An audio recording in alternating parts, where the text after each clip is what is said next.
ላይ ያሉትን ወንድሞቻችንን ልንወስድ እንችላለን እና ብሮ አንድ ትንሽ ልነግርህ የሚፈልገው ነገር አለ። በጣም ባይዘዌ ከሀገሬ ሰው ጋር ማውራት የምወደው ለምን ታውቃለህ? ሀበሻ ኢትዮጵያዊ በጣም ይመክራል። እኔ ደግሞ በጣም ነው መመከር የምፈልገው። እስኪ የምትለኝ ነገር ካለ ልስማ። አሁን ለምሳሌ ሊቢያ ላይ በጣም በስቃይ ተሳቆ በቃ ኑሯችሁ ከዚህ ሞት ይሻለናል የሚሉ አሉ። በእስር ቤት እንደዛውም ደግሞ ብር ተጠይቆ ያን ብር መክፈል ሳይችሉ በቃ በጣም ብዙ ስቃይ ውስጥ የሚያሳልፉ እህት ወንድሞቻችን አሉ በጣም እና ሳውዲም ላይ ብትሄድ እንደዛው ሳውዲ ላይም በጣም ስቃይ መከራ ከባድ ችግር እየደረሰባቸው ያሉ ሰዎች በጣም በርካታ ሰዎች አሉ።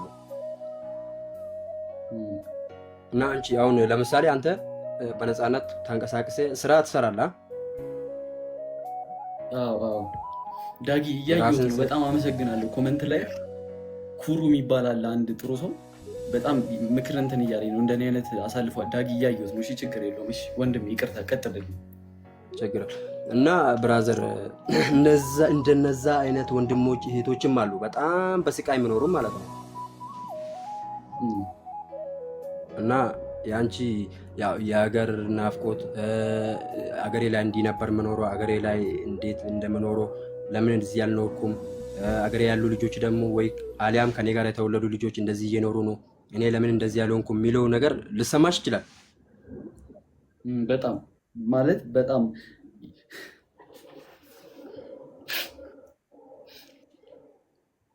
ሊሰማ ይችላል ማለት በጣም ከምታስበው በላይ ነው የሚሰማው። ይሰማል። እና ግን ያኔ ያ ሲሰማ ትንሽ ዞር ብለህ ወደኋላ ዞር ብለህ ከአንተ በላይ በጣም ትልቅ ስቃይ እየደረሰባችሁ እንዳሉ እህት ወንድሞቻችን ሊቢያ ላይ በጣም ብዙ ስቃይ የሚደርስባቸው አሉ። በቃ ብሞት ይሻለኛል የሚሉ አሉ።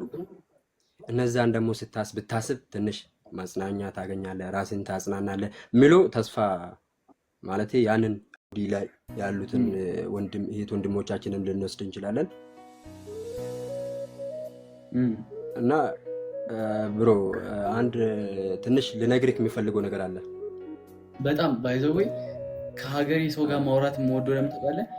ሀበሻ ኢትዮጵያዊ በጣም ይመክራል። እኔ ደግሞ በጣም ነው መመከር የምፈልገው። እስኪ የምትለኝ ነገር ካለ ልስማ። አሁን ለምሳሌ ሊቢያ ላይ በጣም በስቃይ ተሳቆ በቃ ኑሯችሁ ከዚህ ሞት